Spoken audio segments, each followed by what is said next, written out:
There are houses that remember, not in the way that people remember, with warmth, with longing, with the soft blur that time lends to old photographs.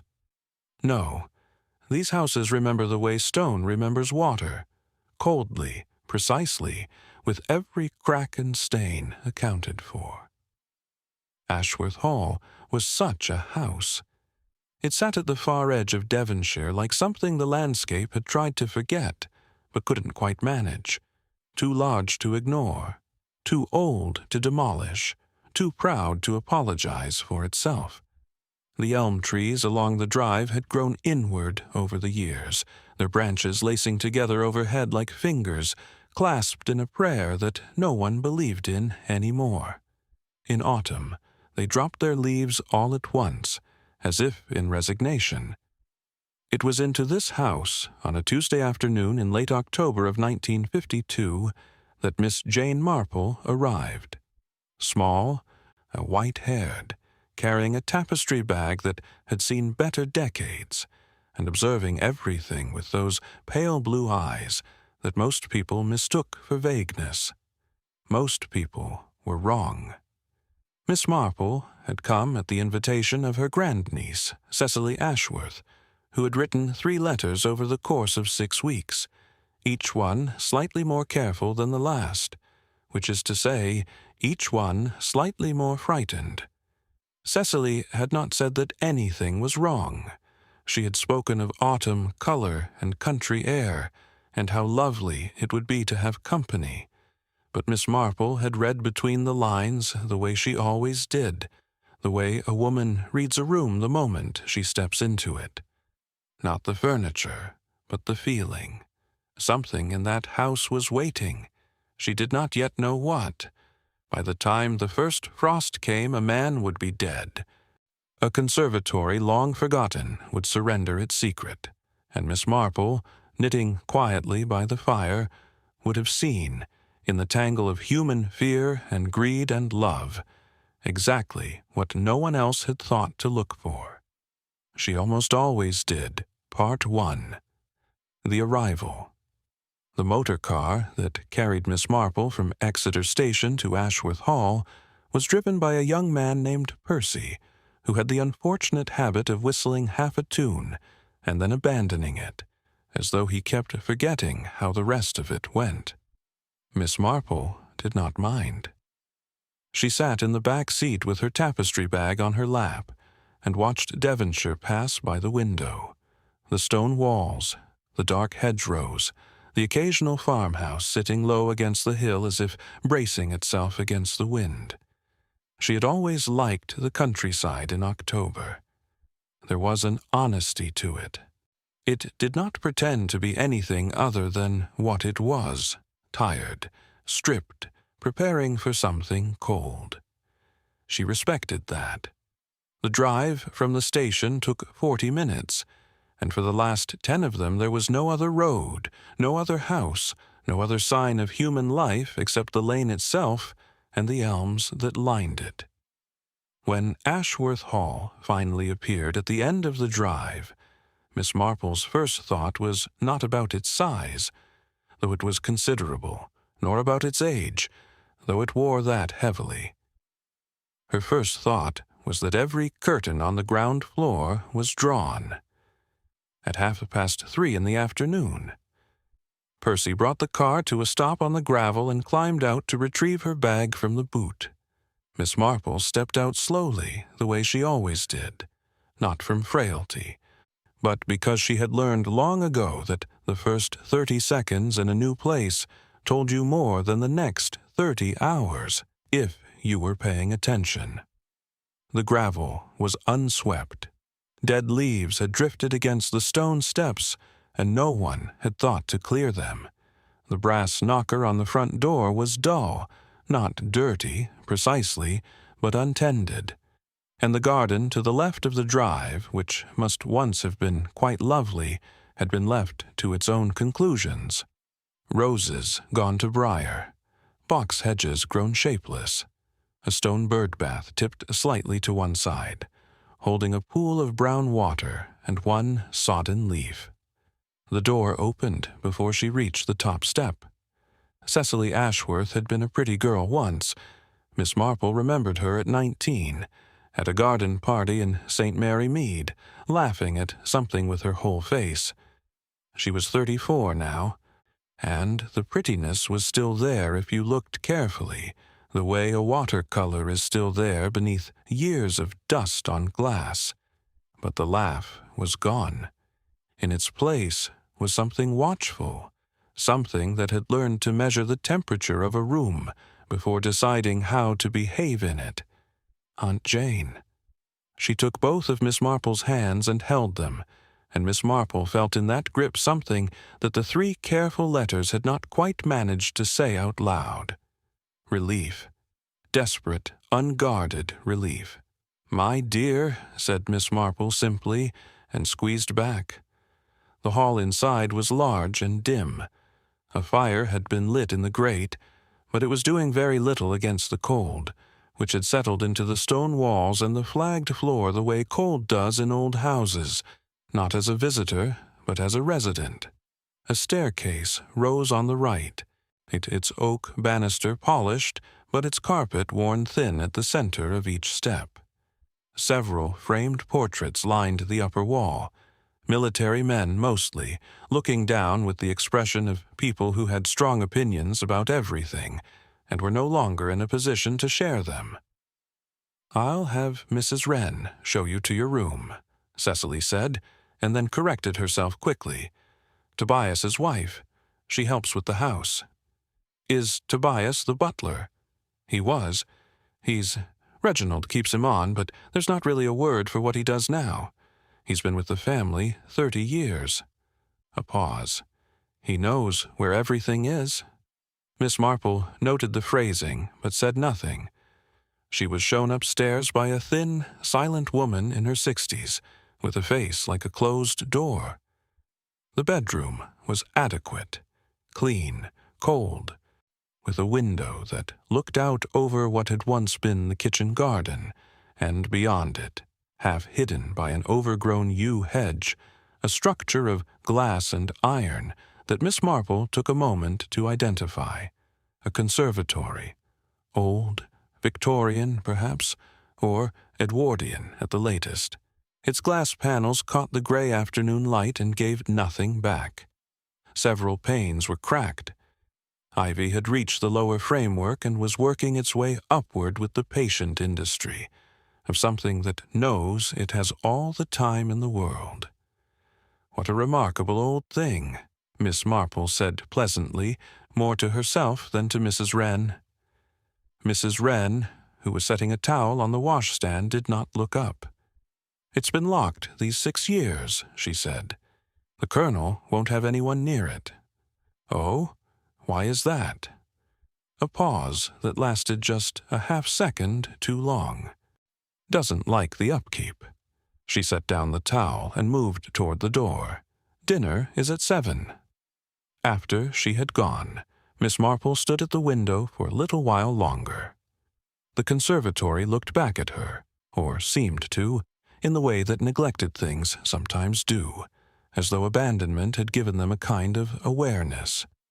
She noticed that although the structure was largely overgrown and visibly uncared for, the iron door that served as its entrance was, from this distance, quite clean, not rusted, not ivy-choked, as the rest of it was. Used, then. Recently. She turned from the window, began to unpack her tapestry bag with careful hands, and thought, as she often did at the beginning of things, that it was remarkable how much a house could tell you before anyone in it had said a word. Part 2. The inhabitants. Dinner at Ashworth Hall was served punctually at 7, which was the only punctual thing about it. The food arrived late. The wine was opened too early and left to breathe until it had breathed itself into something rather flat, and the conversation moved in the halting, effortful way of people who have learned to speak to one another only about safe things, and have, over time, run out of safe things to speak about. Miss Marple sat at the long dining table, ate her soup, and listened with the quality of attention that people almost never noticed in her, because it was so thoroughly disguised as pleasant, vague interest. Colonel Reginald Ashworth sat at the head of the table. He was a large man, not fat, but substantial, the way certain old furniture is substantial, built for permanence, and giving the impression that it would take considerable effort to move. He had a florid complexion, white hair cut very short, and the kind of mustache that had been fashionable in the army 30 years ago, and which he had seen no reason to revise. He spoke mostly in statements. He did not ask questions, except occasionally as a form of accusation. "You've come from St. Mary Mead," he said to Miss Marple, midway through the soup. "I have, yes. A small place." "Very small," she agreed pleasantly, but remarkably eventful in its way. He looked at her as though he suspected she was being clever, and had not yet decided whether to punish her for it. Then he returned to his soup. Cecily sat to his left, and the way she sat, spine straight, hands careful, attention always slightly toward him, like a compass needle that cannot help but find north, told Miss Marple a great deal more than anything Cecily had said or written. She had the posture of a woman who had spent years anticipating. To the Colonel's right sat Nora Finch, his niece, by his late brother's side. She was perhaps 30, with dark hair cut practically short, and a face that was handsome rather than pretty, strong jaw, direct eyes, the sort of face that photographs well but makes people slightly uncomfortable in person, because it gives the impression of thinking something it isn't saying. She ate efficiently and spoke seldom, but when she did speak, she chose her words with a deliberateness that Miss Marple found interesting. Nora was not a careless person. Everything about her suggested calculation, not in a cold way, but in the way of someone who had learned early that carelessness was expensive. Dr. Lionel Pryce arrived 7 minutes late, apologizing to no one in particular, and took his seat beside Nora with the ease of a man who has sat in the same chair many times. He was 40 or thereabouts, lean and fair-haired, with the particular kind of good looks that age well precisely, because they were never quite remarkable. He had a pleasant manner, a ready smile, and the practiced social fluency of a country doctor who has spent his career putting nervous patients at ease. He was very good at it. Miss Marple noticed that he was very good at it, and stored that away. His left hand, as he reached for the bread, brushed Nora's wrist. Neither of them looked at the other. Miss Marple buttered her roll. Major Frederick Holt occupied the seat at the far end. A small, dapper man in his late 60s, with a white handkerchief folded precisely in his breast pocket, and the slightly over-enunciated speech of someone who had been hard of hearing for some time, and compensated by controlling his own volume very carefully. He had, he explained to Miss Marple with great enthusiasm, motored up from Cornwall specifically to discuss a land matter with the Colonel. He used the word specifically twice in the first minute, which suggested to her that he had been required to justify the visit to someone, possibly himself. "Old friends," the Colonel said, gesturing vaguely at Holt with his wine-glass, in the tone of a man conferring a compliment he hadn't entirely thought through. "Since the war," Holt confirmed. "The first one," he added, and laughed. "And no one else did." Tobias Wren served the main course. He was a tall man, older than his wife, somewhere in his early 70s, with a slight stoop that was not weakness but habit. The particular stoop of a man who has spent a lifetime making himself less conspicuous than his height would otherwise allow. He moved through the room quietly and efficiently, refilling glasses, replacing dishes, appearing at elbows without having seemed to approach them. He had the near invisibility of very good service, and Miss Marple, who had spent enough of her life being underestimated to recognize the same quality in others, suspected that Tobias Wren had spent years hiding rather more behind that invisibility than simply good training. He did not look at the Colonel once during the entire course of the meal. Not once. Miss Marple thought about that. Agnes Tully came in briefly to clear the fish plates.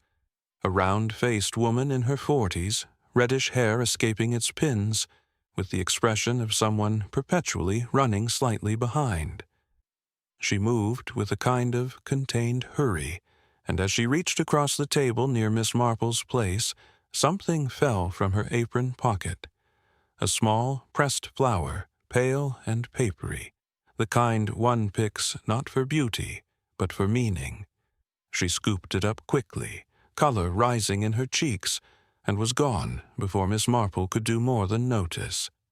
After dinner, the Colonel announced that he intended to review some papers in his study, and that everyone else might do as they pleased, in the tone of someone granting a pardon. The party dispersed, Holt to the sitting-room and his brandy, doctor. Pryce out to his motor car for his bag and then upstairs, Nora to the library without a word. Cecily walked Miss Marple to the foot of the staircase. "Is it always like this?" Miss Marple asked quietly. Cecily looked at her, just for a moment, the careful surface of her slipping. "No," she said. "Sometimes it's worse." Miss Marple patted her hand and climbed the stairs alone. At the landing, she paused and looked out the window at the dark grounds below. There was no moon. The conservatory was invisible in the darkness, but she knew where it was, and she stood for a moment looking at the place where it should be. Somewhere in the black garden, something moved. She watched. She waited. And then, because she was 73 years old and her knee ached, and whatever was moving in the garden would leave its trace for morning, she went to bed. Part 3. The Discovery. Miss Marple woke at 6:20, as she always did. There was no particular reason for it. No clock set, no noise from the house.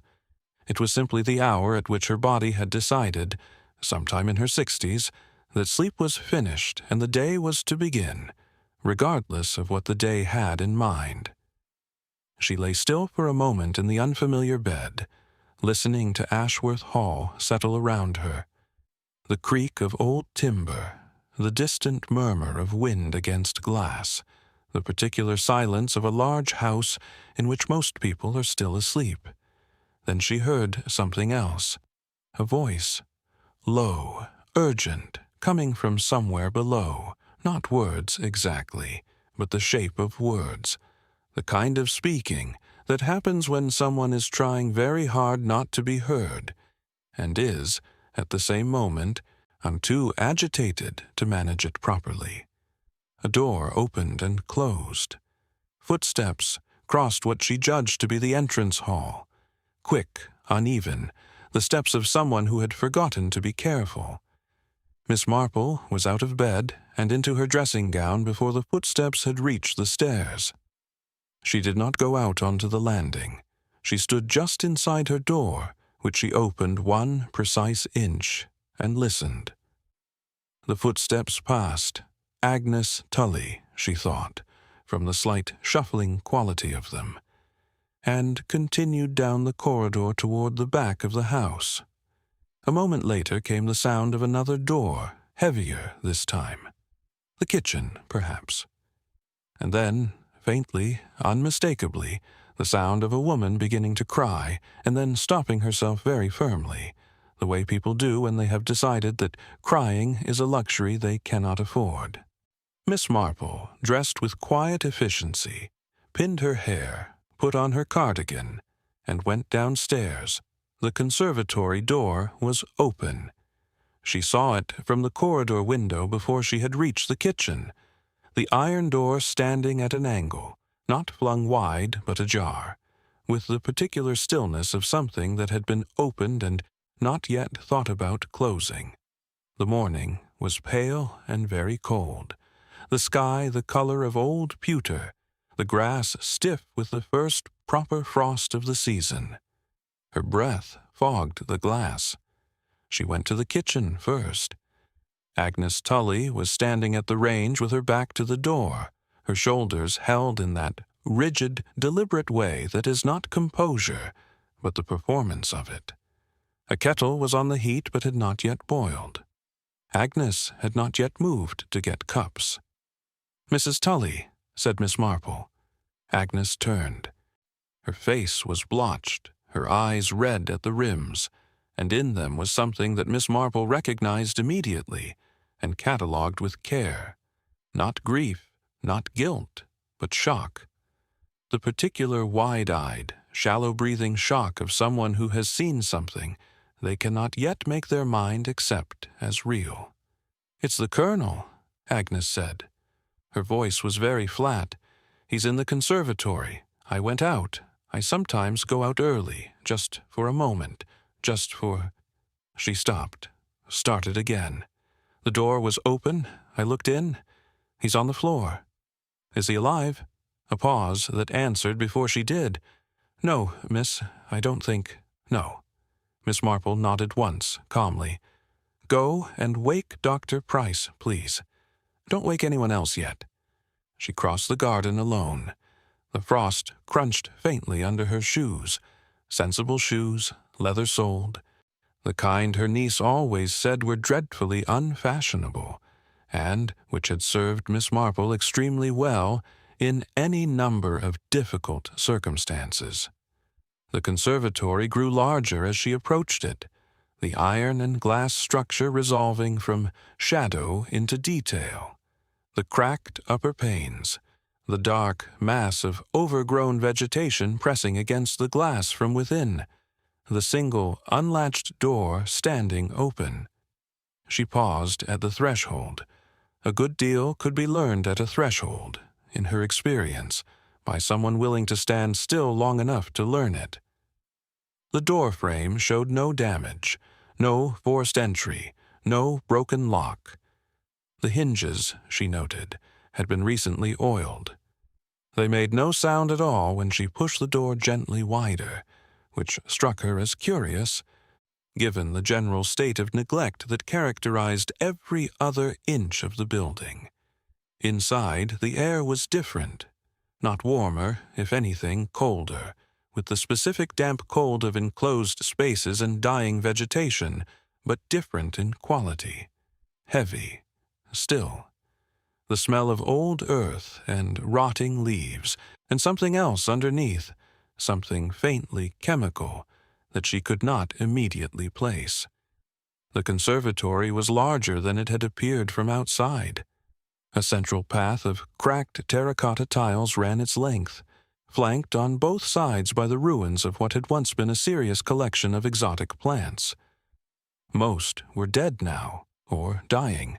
Desiccated stems, brown trailing vines, clay pots cracked with age. But in one corner, with the tenacious improbability of something that had decided not to participate in the general decline, a cluster of orchids bloomed, purple and white, vivid as a shout in a quiet room. Colonel Reginald Ashworth lay at the far end of the central path, beside the remains of a large glass-topped table, two of whose legs had buckled. He was on his side, one arm extended, his face turned slightly upward.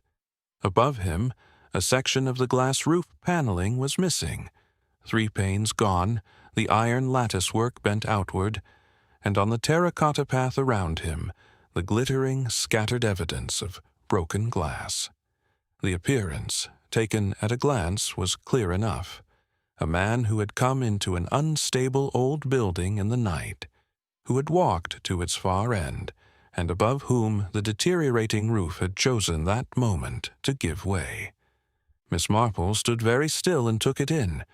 Then she took it in again, more carefully. She did not touch the Colonel. She did not touch anything. She walked, with measured steps, to a point 3 feet from the body and crouched, not easily, her knee making its opinion known, and looked at what was in front of her with the patient, unhurried attention of someone doing needlework. The glass on the floor around him was thick, Victorian glass by the look of it, heavy, with a faint greenish tint. It was scattered in a rough arc, as one would expect from a panel falling inward. Except the largest fragments, the ones that should, by the logic of falling, have landed closest to the body, were not closest to the body. They were distributed with a slight but definite irregularity that bothered her in the way that a wrong stitch bothers the eye of an experienced needlewoman. Not enough for most people to notice, quite enough for her. She straightened up slowly, one hand on her knee, and looked at the colonel's jacket. Dark wool, well made, slightly damp from the cold. His right hand was clenched.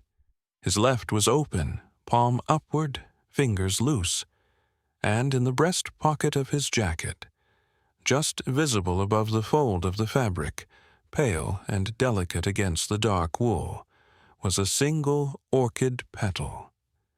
Miss Marple looked at the orchid petal. She looked back at the orchids blooming in the far corner of the conservatory, the only corner from which, to reach this spot, one would have had to walk the entire length of the tiled path, and then, specifically, turn back. She looked at the petal again. "Oh, dear," said Miss Marple quietly, to no one at all. And the morning light, thin and gray and entirely without comfort, came through the broken roof and illuminated the kernel, and the glass and the petal, and the whole careful arrangement of a scene that had been designed to tell one story, and was, she was now quite certain, telling another entirely. Part 4. The First Suspicions. Dr. Pryce arrived in the conservatory at 7 minutes past 7. He was dressed, which Miss Marple noted, fully dressed, not in the rumpled, hastily assembled way of a man woken from deep sleep, but neatly, as though he had been up for some time or had not slept at all. His tie was straight. His hair was combed. The only concession to urgency was that he had not shaved, and even that was the kind of unshaven that photographs well, the sort that young men cultivate deliberately and older men acquire accidentally, and which on Dr. Lionel Pryce looked, Miss Marple thought, entirely too composed for the occasion.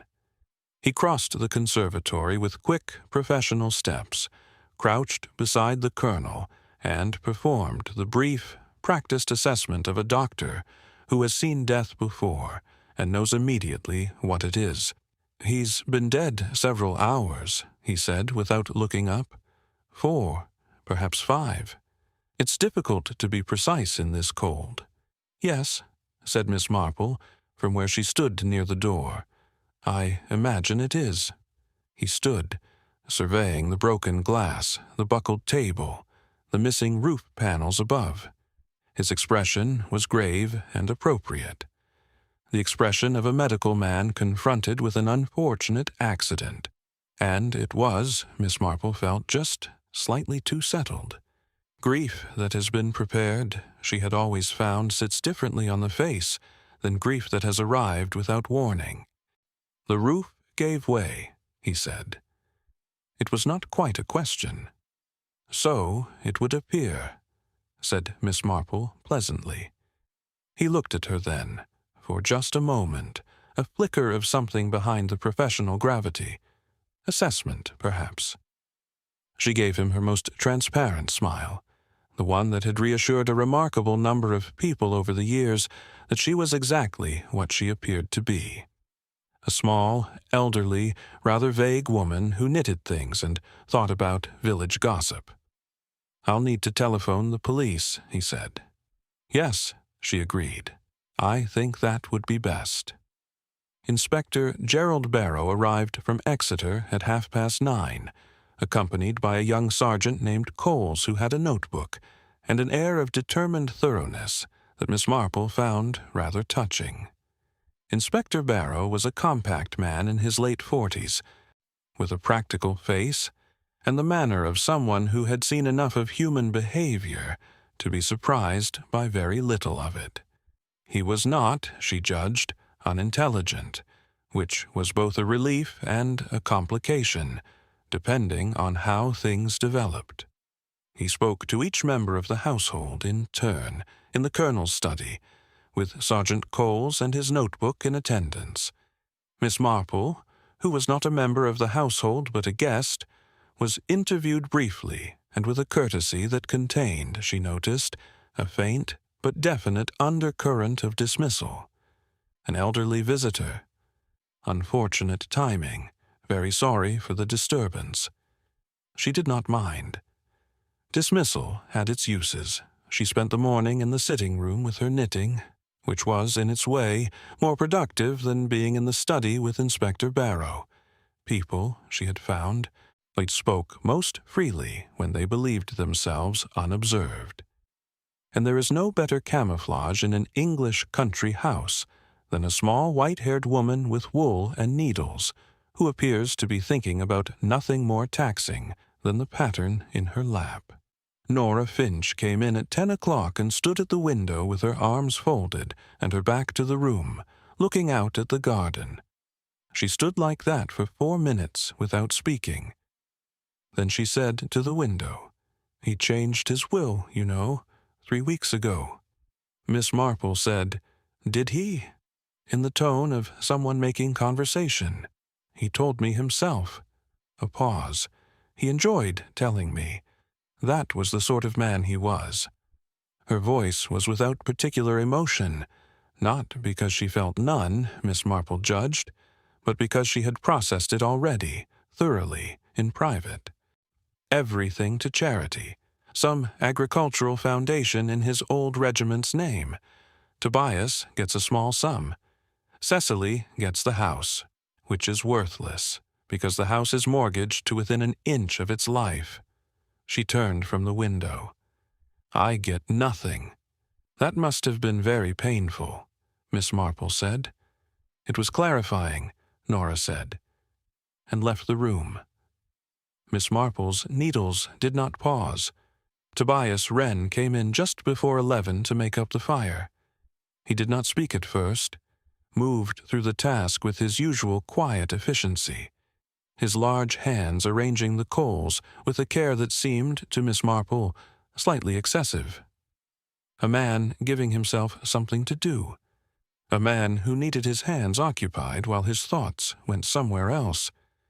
"You were with the colonel a long time," Miss Marple said conversationally. 30 years, I believe someone said. Tobias did not look up from the grate. 32. That is a very long time to know someone. A pause. The coal shifted. "Yes, miss. You must have known him very well." Another pause. Longer this time. "I knew what he was," Tobias said quietly and with great precision, and then seemed to realize he had said more than he intended, because he straightened up, and his face was closed again, the door firmly shut.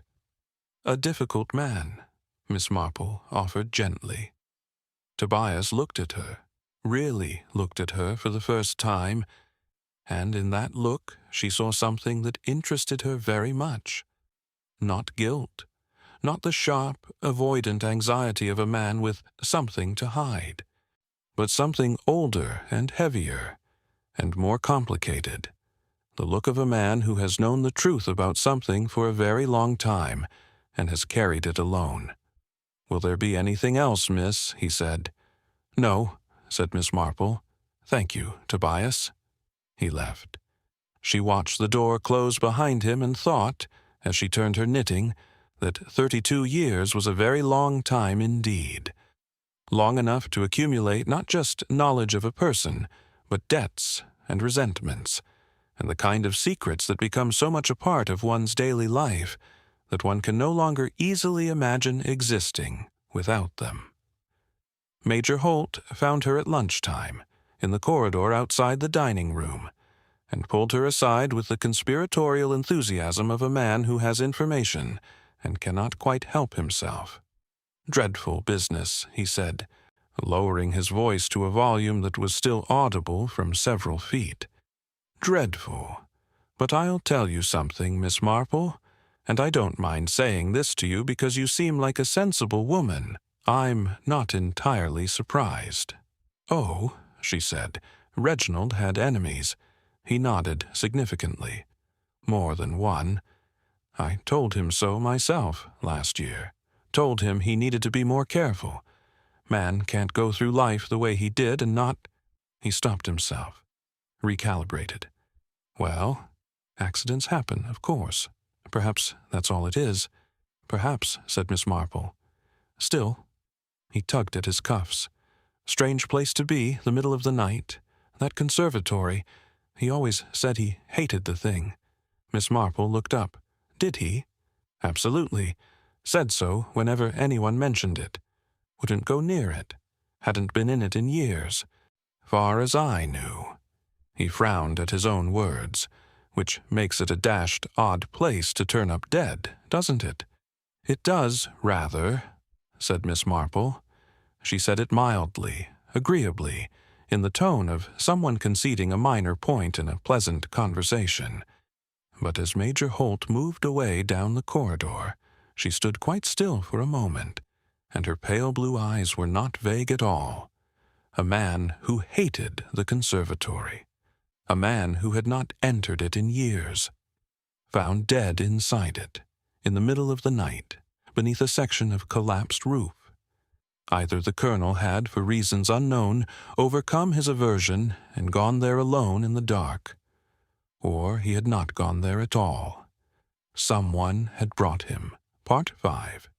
Miss Marple listens. There is an art to listening that most people never master. It is not, as many suppose, simply a matter of being quiet while someone else speaks. Silence alone is easy.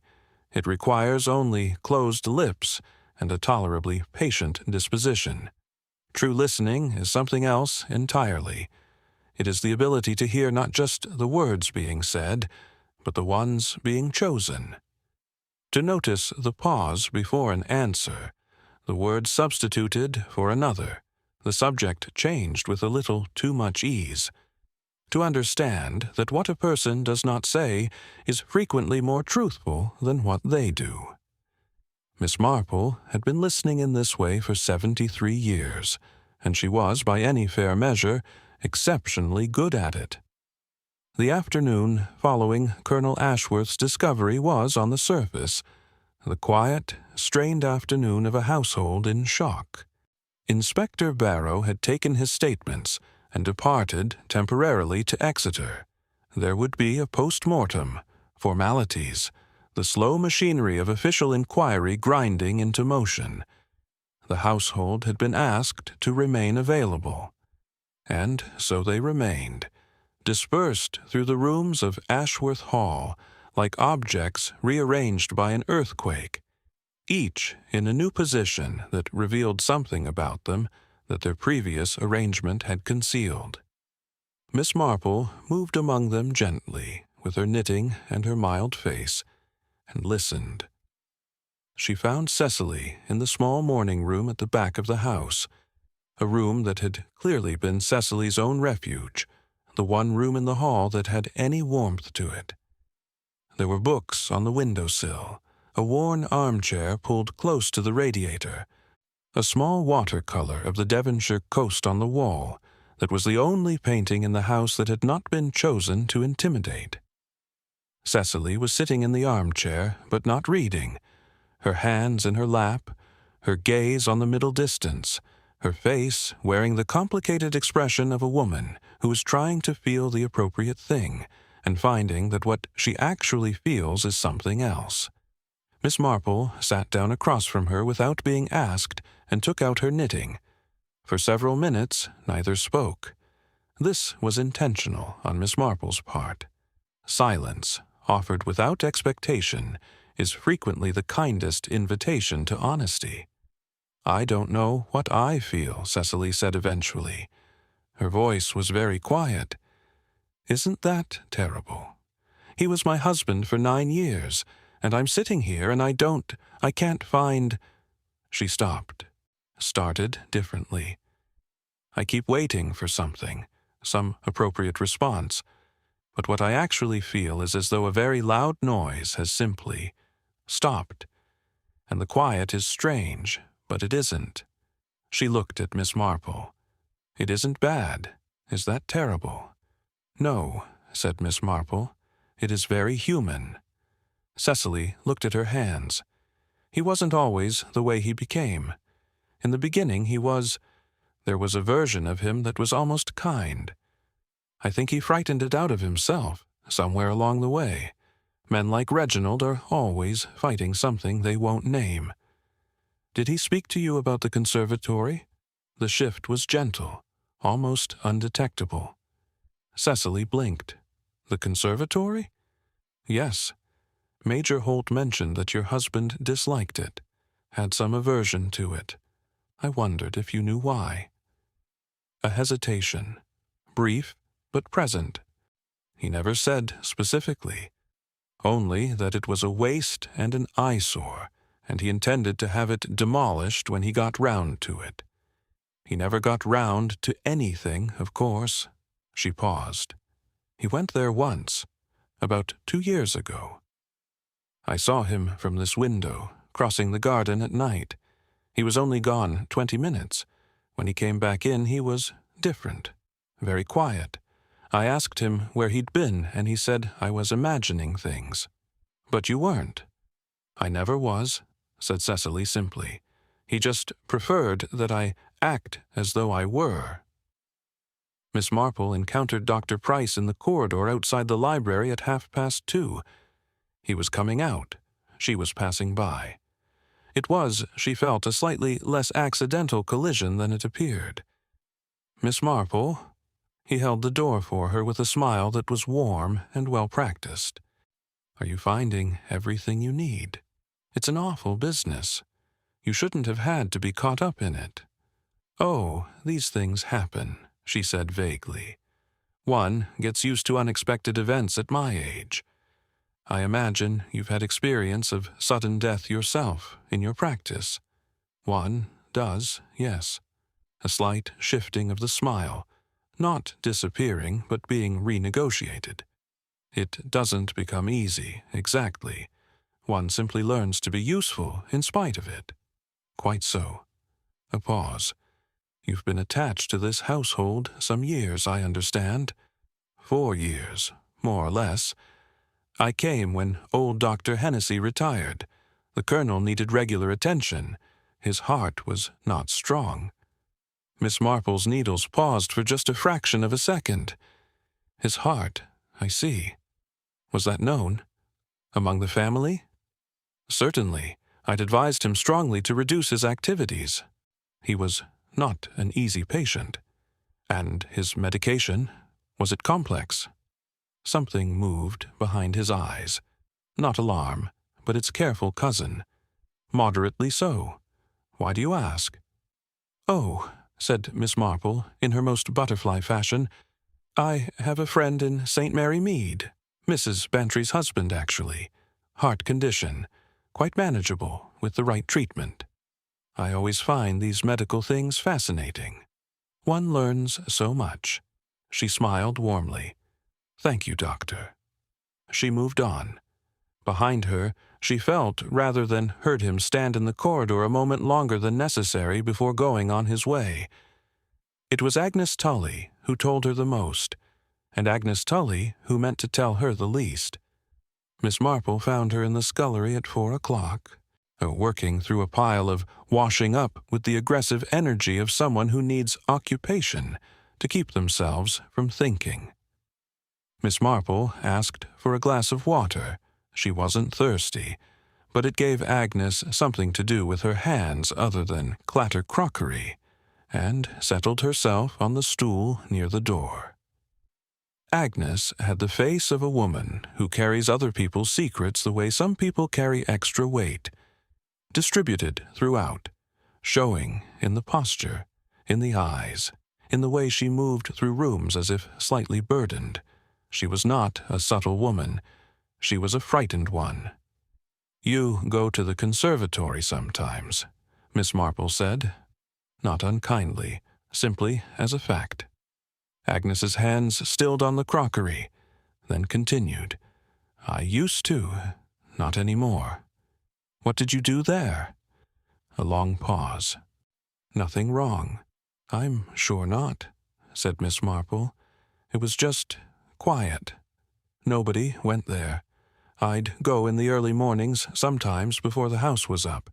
There's a little stone bench inside, just to the right of the door. I'd sit and just breathe, have 5 minutes that were mine." She said the last words with a fierceness that had nothing to do with guilt and everything to do with need, the need of a woman who has very little that belongs only to her. "When did you last go?" Agnes set down the cup she was holding, very carefully. "Night before last," she said. "Late. I couldn't sleep. I went out, not inside, just to the door. The orchids sometimes smell at night. You can catch it from the doorway." Her voice dropped. "The door was unlocked. It's never unlocked. I don't know what I thought. I pushed it open an inch, and I heard something inside." She stopped. "What did you hear?" "Breathing," Agnes said. "More than one person. And something being moved, something heavy, being set down on the tiles." She looked at Miss Marple directly for the first time. "I was frightened. I know I should have. I know that now. But I was frightened, and I went back inside and I told myself it was nothing." "And the pressed flower you dropped at dinner," Miss Marple said gently. "Was that from the conservatory?" Agnes flushed deeply. "It was an orchid petal. I'd taken it weeks ago, just the once. To remember the place by, I suppose. Because I knew they'd lock it up again." Miss Marple nodded slowly, and said nothing for a moment. Then, "You did nothing wrong, Mrs. Tully. But what you heard, when Inspector Barrow returns, it would be very important for you to tell him exactly what you told me."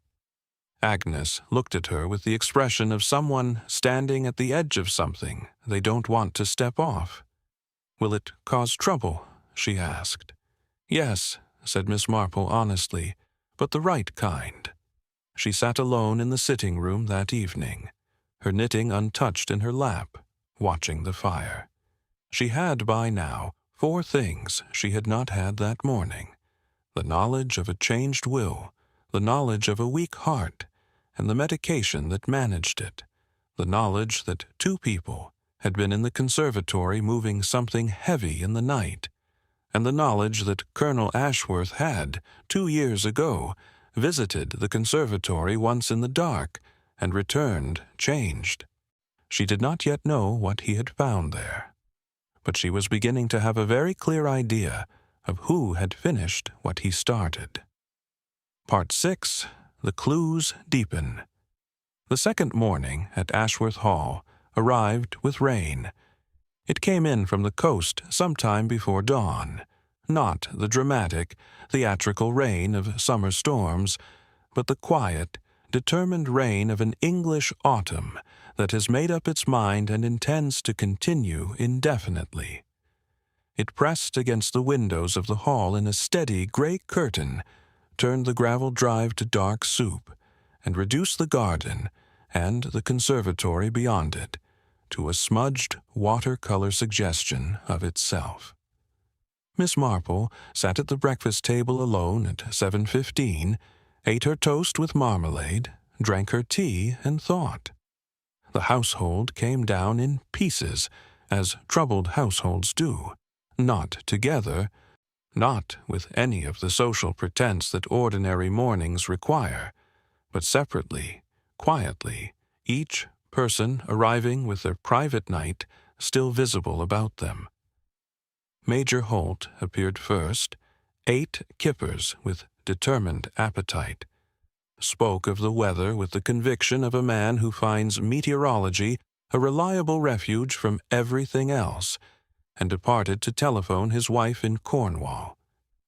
Cecily came next, drank coffee, ate nothing, and sat with her hands around the cup as though it were a source of warmth she was afraid might be taken from her. Nora did not come down at all. Dr. Pryce arrived at 8:30.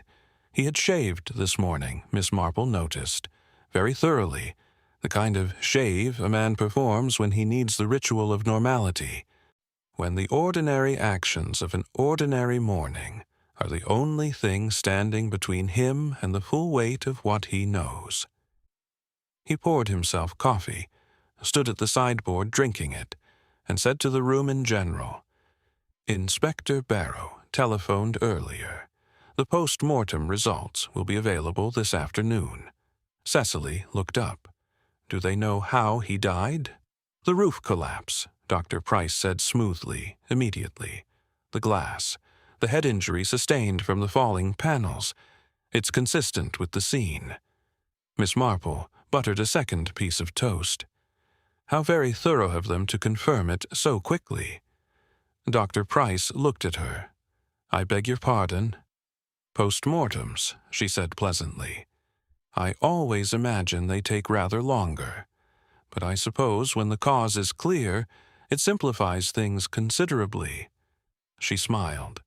"More tea, Doctor." "Pryce?" He declined, and left the room shortly afterward, and Miss Marple sat for a moment with her teacup, and the comfortable feeling, not triumphant, never triumphant because there was nothing comfortable about murder, but the particular feeling of someone who has just confirmed something they had already begun to suspect. He had known the results before he came down. She went to the library after breakfast. It was a large room, smelling of old paper and leather and the particular mustiness of books that have not been opened in some time, not because they are unloved, but because the person who loved them is no longer the sort of person who reads. There were military histories, estate records, a row of agricultural journals from the 1930s, and, at the far end of the bottom shelf, a collection of old photograph albums with cracked spines that had the look of things preserved out of obligation rather than sentiment. Miss Marple took down the earliest album, settled herself in the leather chair by the window, and began to turn pages. The photographs were old, some from the early part of the century, some earlier still. Ashworth Hall in better days, the gardens manicured, the conservatory gleaming, its glass panels intact and its interior visible in several photographs as a lush, deliberately cultivated space. "Victorian orchid collection," she noted, reading the small typed captions beneath some of the images. "Prize-winning, 1904. A photograph of a man she didn't recognize, standing proudly beside a display of exotic blooms. Then, 3 albums later, photographs from the 1930s. A gap. Not a gap in the pages, a gap in the record. A period of perhaps 2 years in which the photographs became sparse, then stopped, then resumed with a slightly different quality. Fewer people, fewer occasions, the hall itself looking subtly different, its south-facing aspect slightly altered.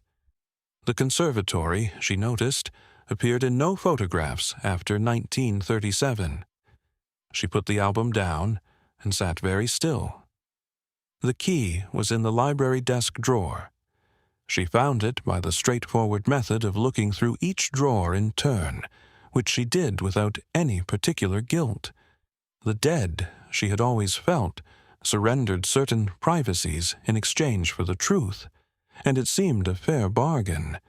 It was a small key, old iron, with a tag of faded red ribbon.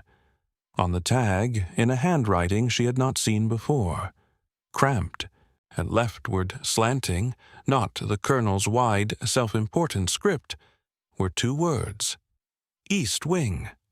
Miss Marple looked at the key for a moment. Then she looked at the rain on the windows.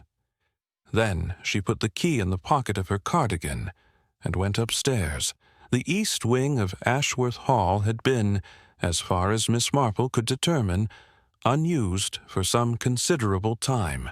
The corridor leading to it was not locked. There was no door separating it from the main landing. But it had the unmistakable quality of a place that has been quietly excluded from the general life of the house. The runner carpet ended abruptly at the turning. The walls beyond were unpapered, stripped at some point, and not replaced. 3 doors led off the corridor. 2 were empty rooms, their furniture draped in dust sheets, their windows unwashed. The 3rd door had a lock that matched the key. Inside was a small study, a working room, not for receiving people. A writing desk, plain, with a chair, a filing cabinet, 2-drawered, and on the walls several things that did not belong to any estate record or military history. Maps of the grounds, annotated in the same cramped left-handed writing from the key tag. Botanical prints, and pinned above the desk, a series of letters, 8 of them, unfolded, old enough to have softened at the creases. Miss Marple read them carefully, from the first to the last, standing at the desk with her hands clasped behind her back, so as not to touch anything unnecessarily. The letters were from a woman named Eleanor. They dated from 1935 to 1937, and they were, in the way of letters between people who have known each other very well, mostly about ordinary things. The garden, the orchids, a journey Eleanor was planning, a disagreement about something domestic that was never quite specified. But layered beneath the ordinary things, carefully, but not carefully enough, was the unmistakable architecture of a love that had been required to be secret, and the equally unmistakable architecture of someone being very slowly, very deliberately, cut off from their own life. The last letter was not from Eleanor. It was a single sheet, in the Colonel's handwriting, dated October 1937, addressed to someone identified only as R. It contained 3 sentences. She will not be a problem. The conservatory is locked. Do not write again. Miss Marple stood with the letter in the gray morning light for a long time. Then she set it down, precisely where she had found it, and left the room, locking it behind her. Inspector Barrow arrived from Exeter at 2 o'clock.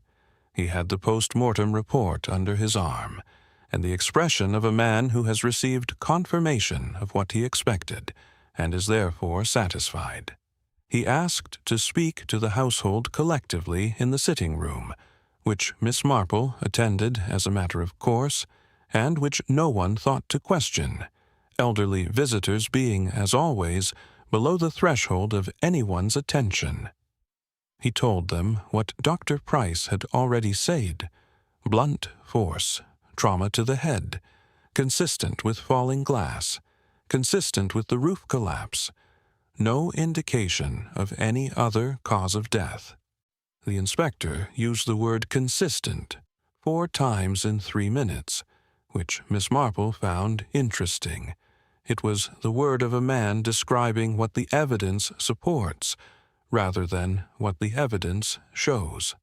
A distinction that matters enormously when someone has been very careful about what the evidence should appear to support. Barrow was closing his notebook when Miss Marple said, in her mildest voice, "Inspector, were there traces of any sedative compounds? In the post-mortem?" The room went very quiet. Barrow looked at her, the careful, containing look of an official who has been asked an unexpectedly precise question by a source he had categorized as decorative. "I'm not sure that's—" "Only," she continued pleasantly, "that the Colonel had a heart condition. He was on medication, I understand. Dr. Pryce mentioned it. And sedatives sometimes interact rather badly with cardiac medication. I wondered if they'd thought to look. The inspector looked at Dr. Pryce. Dr. Pryce's face, Miss Marple noted, was entirely still. Still in the way that water is still when something beneath it is working very hard. "I'll make inquiries," Barrow said carefully. "Thank you," said Miss Marple. "I'm sure it's nothing." She picked up her knitting. Across the room, she did not look at Nora Finch, but she was aware, with the precise peripheral awareness of someone who has learned to see without appearing to look, that Nora's hands, resting on her knees, had closed very slowly into fists. Part 7. The net tightens.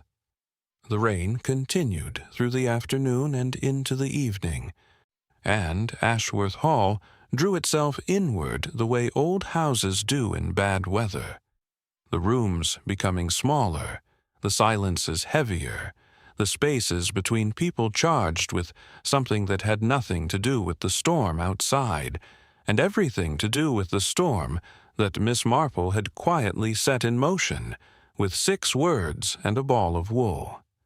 Were there traces of any sedative compounds? She had not asked the question for Inspector Barrow's benefit.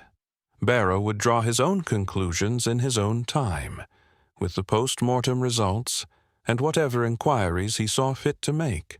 She had asked it for the room, for the people in it, specifically for the 2 people in it who knew what the answer was, and who needed, now, to know that someone else was beginning to know it too.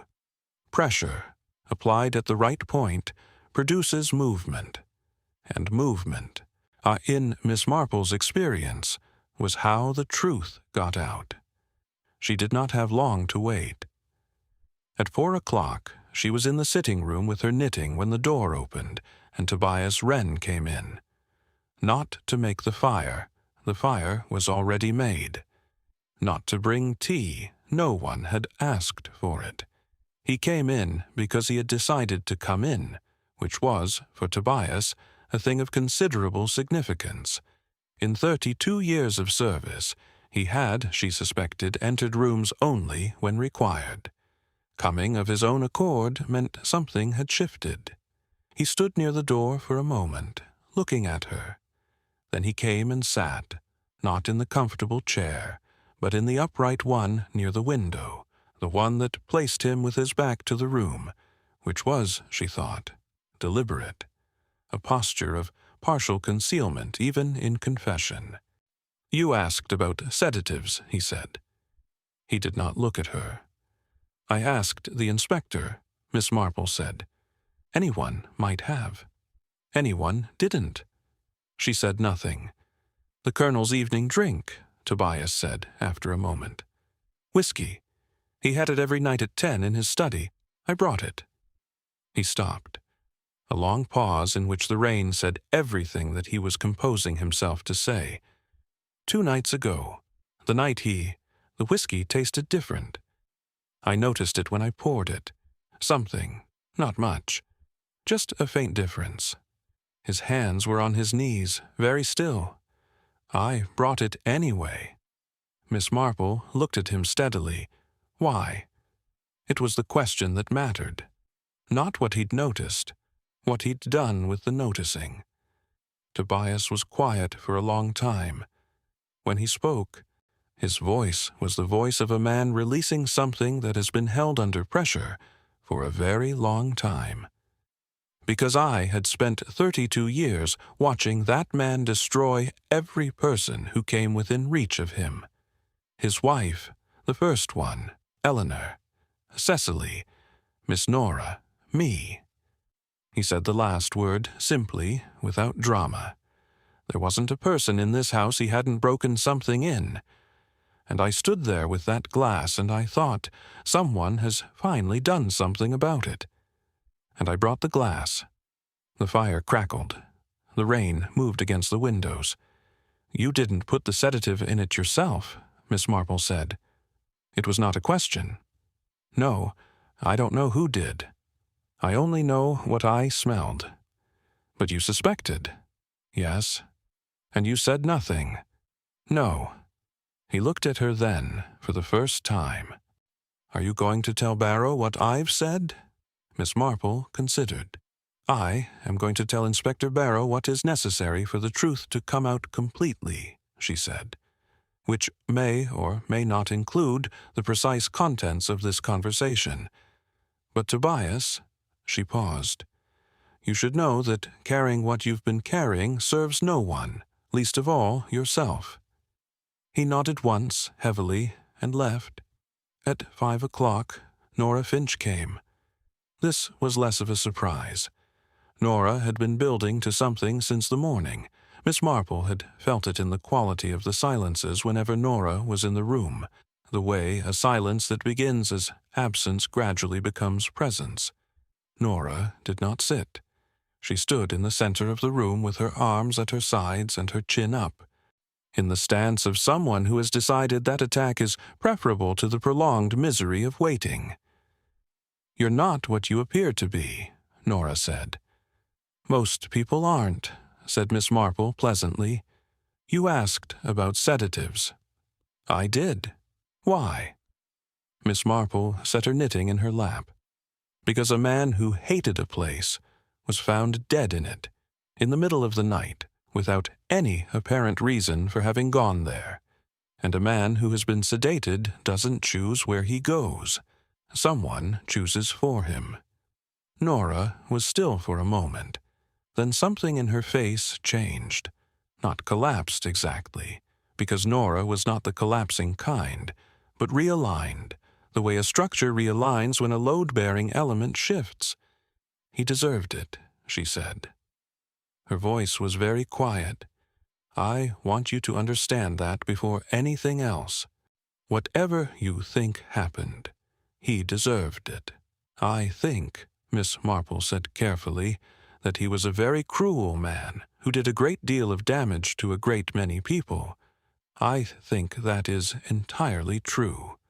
Then, and I also think, she continued in the same measured tone, that what a person deserves and what we are entitled to give them are two different questions. They seem like the same question. They feel like the same question, but they are not. Nora looked at her for a long moment. Eleanor, she said. Did you find out about Eleanor? I found the letters. Something passed through Nora's face then. Pain, real and unguarded. The kind that belongs to old grief rather than present fear. She was my mother's closest friend, before the Colonel. She was bright and kind, and she loved that conservatory. She built the orchid collection herself over 15 years. And then Reginald. She stopped, steadied herself. He didn't kill her, not directly. He simply made her life so small, and so frightened, and so entirely without hope, that she made her own ending in the conservatory in 1937. And he locked the door and told no one, and went on living in that house as though she had simply ceased to exist. Miss Marple was quiet. Nora, she said finally, does Dr. Pryce know all of this? Lionel knows what I told him, which was the truth, every word of it. She met Miss Marple's eyes with the directness that had made her uncomfortable at dinner 3 nights ago, and which Miss Marple now understood entirely. He helped me because I asked him to. The responsibility is mine. That is a very loyal thing to say. It's an accurate thing to say. Miss Marple spent the hour before dinner in her room. She sat at the small writing desk by the window, not writing but thinking, which she did with the same focused precision that other people reserve for writing. Below, the garden was lost in rain and early dark. The conservatory was invisible. It occurred to her, not for the first time, that the conservatory had been invisible for a very long time. Invisible by design, by the deliberate act of a man who had locked a door and expected the world to accept the locked door as an answer. It had not been an answer. It had been a beginning. Eleanor had died there in 1937, and the colonel had walked back to his house and said nothing. And the secret had grown in that locked glass room for 15 years the way the orchids had grown, untended, wild, improbable, refusing the extinction that had been decided for them. And now the colonel was dead, and the orchids were still blooming, and Miss Marple thought that there was something in that which was not justice exactly, but was perhaps the closest that human arrangements ever managed to come to it. She straightened her cardigan, checked her hair, and went down to dinner. What remained now was not discovery. She had discovered. What remained was the precise, careful work of bringing it into the light in a way that served truth without destroying the people who had been trying, in their damaged and imperfect way, to correct an old wrong. It was, she reflected, descending the stairs of Ashworth Hall for what she suspected would be the last full evening, always the most delicate part. Part 8, the revelation. She chose the morning. Not the dramatic assembled in the drawing-room approach that detective fiction had made fashionable. Miss Marple had always found that method rather theatrical, and theater, in her experience, produced performances rather than truth. She did not want performances. She wanted the quieter, more difficult thing. People confronting what they had done in the full light of what it meant, without an audience to perform for. She asked Inspector Barrow to come at 10 o'clock, without telling him why.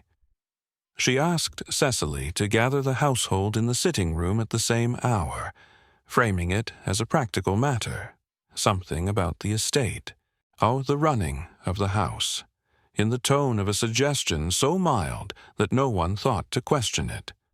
And she rose at 6, dressed carefully, made herself tea in the empty kitchen, and sat for 1 quiet hour with her thoughts before the house woke up. She used that hour well. Inspector Barrow arrived 7 minutes early, which she had anticipated. He had, tucked under his arm alongside his notebook, an expression of revised assessment, the look of a man who has received information overnight that has rearranged his understanding of a situation he thought he had closed. The post-mortem supplementary results, she supposed. The toxicology. Someone in Exeter had been thorough.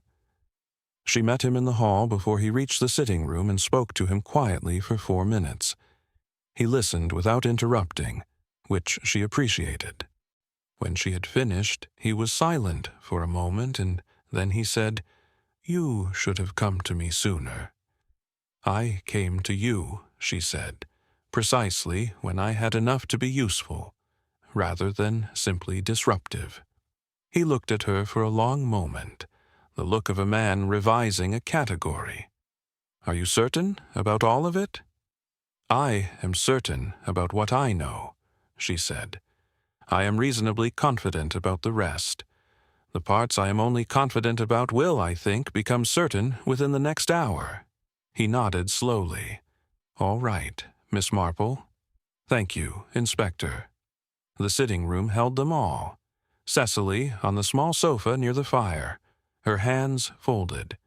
Major Holt in the armchair to her left, upright, sensing occasion without knowing its nature.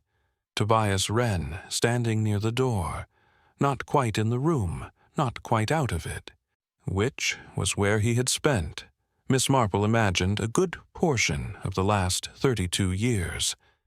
Agnes Tully on a chair near the window, her apron off for once, her hands in her lap, her eyes on the floor. Nora Finch sat in the center of the room, in a straight-backed chair she had chosen herself, in the posture of someone who has spent the night making a decision and has arrived at breakfast with it made. Beside her, close but not touching, sat Dr. Lionel Pryce. Miss Marple stood near the fireplace, Inspector Barrow stood to one side, notebook closed. She did not begin with the death. She began instead with Eleanor. It was the right place to begin. Not because it provided legal evidence, it didn't, or at least not directly, but because it was where the truth actually started. And beginning anywhere else would have been like describing a river without mentioning the mountain it came from. She told them, quietly and plainly, what she had found in the East Wing study. The letters, the dates, the last note in the Colonel's own hand. She will not be a problem. The conservatory is locked. She told them about the old photograph albums, the conservatory appearing and then disappearing from the family record after 1937. She told them what Nora had told her the night before about Eleanor, about who she had been and what had been made of her. The room was very still. Major Holt's face had gone a complicated color. "Good God," he said, almost inaudibly, "I knew something had happened. In 37, he told me she'd gone abroad." He looked at his hands. I believed him. He was practiced at being believed, Miss Marple said without cruelty. "That is not a failing of yours, Major." Cecily was looking at the fire. Her expression was that of someone receiving confirmation of something they had always half known, and had spent years working very hard not to fully know. She did not speak. Then Miss Marple turned to the matter of the Colonel's death. She did it the way she did most things, without flourish, without acceleration, with the even, patient pace of someone laying out the pieces of a complicated pattern and trusting that the shape will become clear when they are all in place. The sedative, she said, had been introduced into the Colonel's evening whiskey, not enough to kill, enough to render him deeply, heavily unconscious within the hour. The post-mortem had found traces consistent with chloral hydrate, which was not a difficult substance for a medical man to obtain, and which, administered in whiskey to a man with a weakened heart, would produce a profound and rapid unconsciousness. At some point between 11 and midnight, she believed closer to midnight based on Agnes Tully's account of what she had heard from the conservatory doorway, the Colonel had been carried to the conservatory. He was a large man. It would have required 2 people. The door, she noted for Barrow's benefit, had been recently oiled. The hinges made no sound, something she had confirmed for herself the morning of the discovery.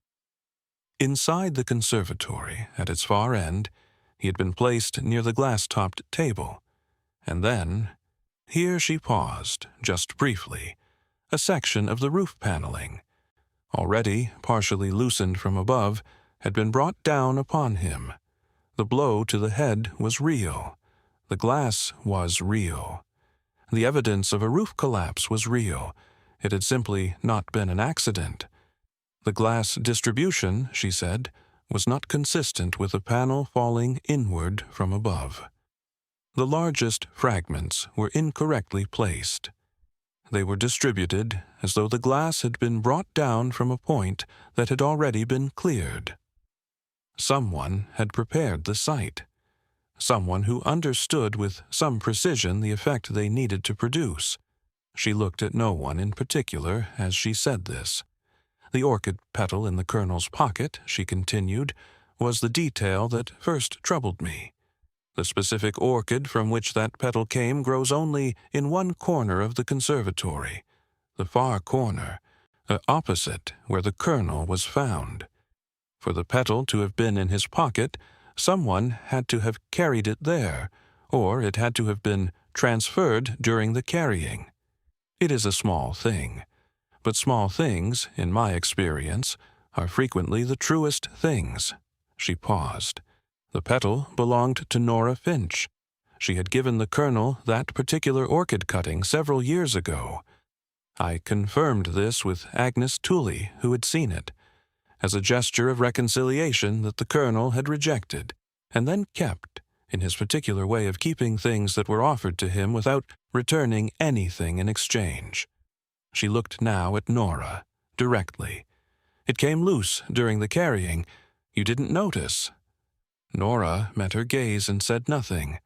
The sedative was obtained from Dr. Pryce's medical bag, Miss Marple said, which was absent for one night and returned the following morning, a detail that Dr. Pryce himself inadvertently confirmed when he mentioned the colonel's heart condition and his medication. A doctor managing cardiac medication knows precisely what a sedative will do in combination with it. The dosage was, I think, carefully calculated to incapacitate without killing. The dying was intended to come from the glass.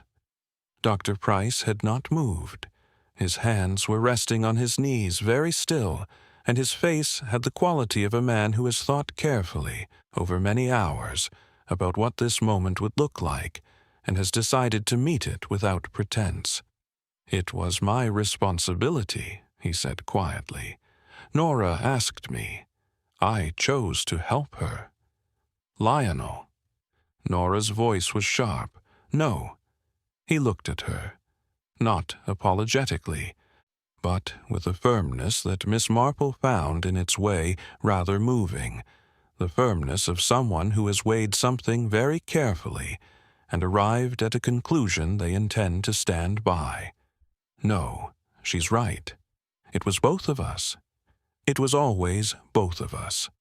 Inspector Barrow moved then, quietly, without theater, the way real things happen as opposed to fictional ones. He spoke the required words. He was not unkind. Nora listened with her chin up and her hands folded, and at the end of it she turned to Miss Marple and said simply, "Did you ever think we were wrong?" Miss Marple considered the question honestly, the way she always tried to consider difficult questions. "I thought you were wrong in your method," she said. "I am not certain you were wrong in your feeling." It was, she thought, the most truthful thing she could offer. It was not enough. It was not meant to be enough. But Nora nodded, just slightly, as though it was something. Part 9. Justice and Goodbye. They took Nora and Dr. Pryce away at 11:30. There was no drama in it. That was the thing that stayed with Miss Marple afterward. Not the revelation, not the careful unraveling of it all, but the quietness of the ending. Two people, walking out of the front door of Ashworth Hall with Inspector Barrow and Sergeant Coles, crossing the frost-hardened gravel, getting into the police motor car with the contained dignity of people who have made their choices and intend to own them. No tears. No protestations. No last-minute reversals of the kind that detective fiction promises and real life rarely delivers. Nora paused once at the door of the motor car and looked back at the house, not at Miss Marple specifically, at the house itself, and at the conservatory beyond it, visible now in the thin morning light, its broken roof and overgrown glass panels catching the pale November sun, in a way that made it look, briefly and improbably, almost beautiful.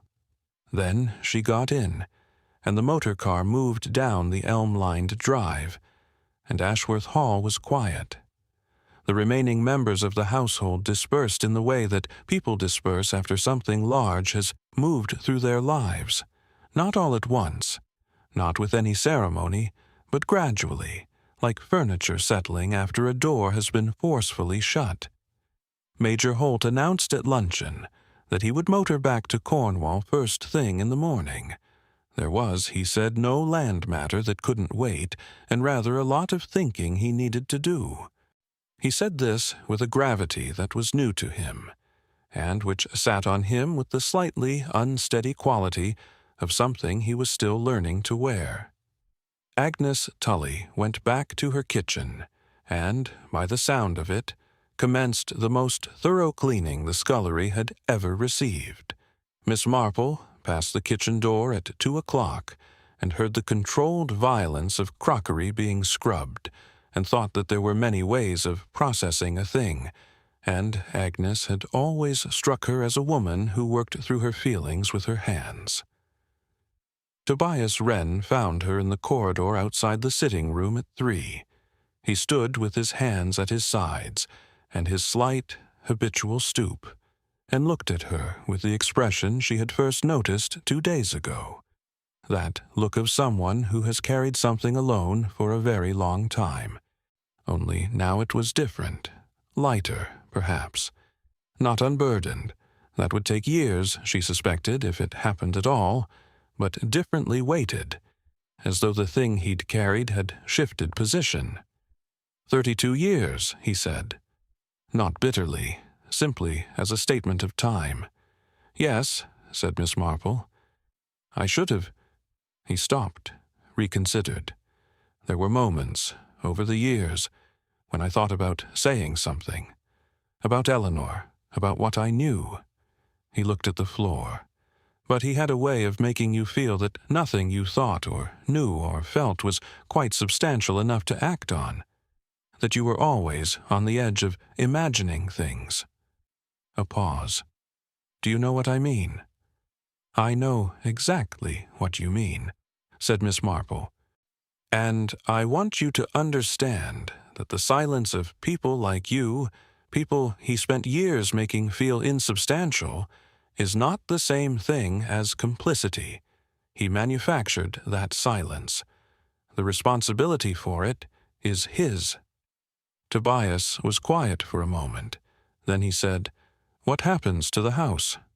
That will be for Cecily to decide, Miss Marple said. It's hers now, entirely hers. Something in his face eased at that. A very small thing, barely visible, but present.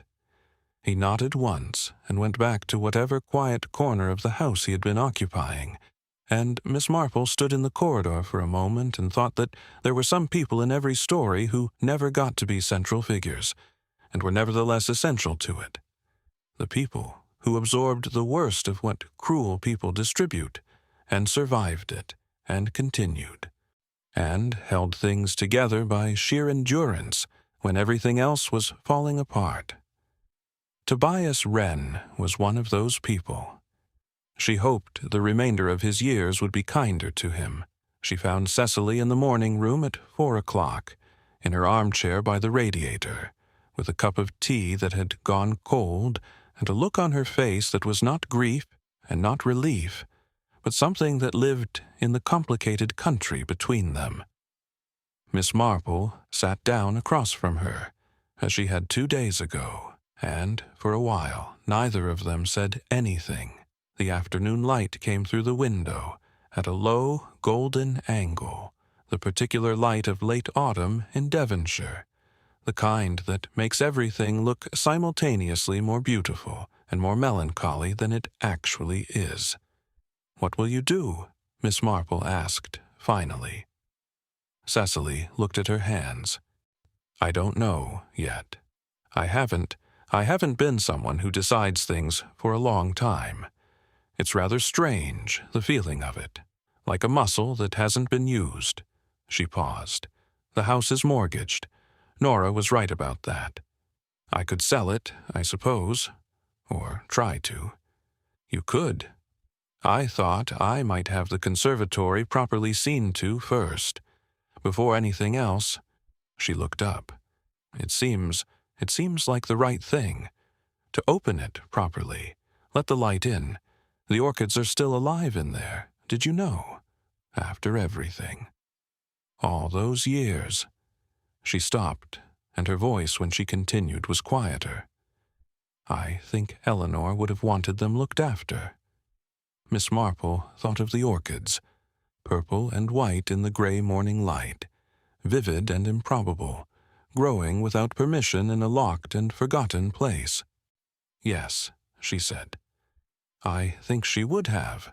They had tea together, fresh tea which Cecily made herself in the small morning-room kitchen, and they talked for an hour about things that had nothing to do with death or justice or the long reach of old cruelties.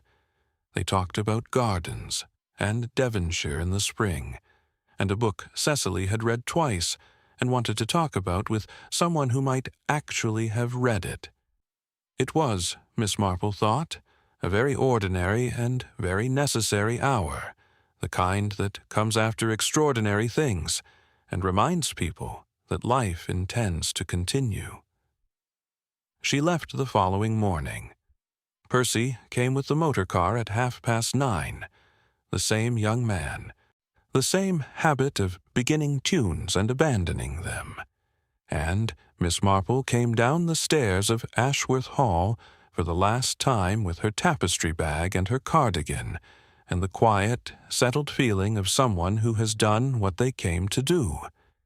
Cecily stood at the door to see her off. Tobias brought her bag to the car without being asked. Agnes appeared briefly in the hallway, drying her hands on a cloth, and nodded at her in the way of someone who has more feeling than vocabulary to express it. At the foot of the steps, Miss Marple paused and looked back at the house. She looked at it the way she had on arrival, taking in the first 30 seconds, paying attention. And what she saw was different now. The curtains on the ground floor were open, all of them. The thin November light came through the windows and made the old stone look not welcoming exactly, but honest. A house that had stopped hiding something. A house that could perhaps become a different kind of place, now that the thing it had been arranged around was gone. The conservatory caught the morning light at the far end of the garden. Even from here she could see, or thought she could see. She was 73, and her eyes were not what they had been. A faint color through the glass. Purple, white. The orchids still blooming. She turned and walked to the motor car. Percy drove her to Exeter Station through the changed Devonshire morning. The rain gone, the sky a washed, tentative blue, the hedgerows still dark, but the light on them clean and direct. He started a tune, something she didn't recognize, bright and a little uncertain. And, for once, he didn't abandon it, but found his way through to the end of it, humming the last bars with the satisfied air of someone who has surprised themselves. Miss Marple sat with her tapestry bag in her lap and watched Devonshire pass by and thought, as she often did at the end of things, that the world was not arranged fairly and never had been, and that this was a truth one had to hold without letting it make one either cynical or despairing. People did terrible things for reasons that were sometimes understandable and sometimes not, and other people paid for those things in ways they had never consented to, and the best that could be managed, the very best, on a good day, with some luck and a great deal of attention, was that the truth came out, that the account was opened, that the locked doors were eventually unlocked. It was not justice, quite, but it was something. It was, she had decided long ago, enough to keep working for. At the station, she bought herself a small bar of chocolate from the kiosk. She had promised herself one if the whole business resolved itself before Thursday, and it had, just, and settled into her first-class compartment with her knitting and her thoughts. The train pulled out of Exeter at 11:42, heading north and east, back toward St. Mary Mead and her garden, and Mrs. Bantry's telephone calls, and the ordinary, extraordinary business of living in a village, where, despite everything, people continued to surprise her. She unwrapped the chocolate, took a small piece, and allowed herself, just for a moment, to feel the quiet satisfaction of a thing properly finished.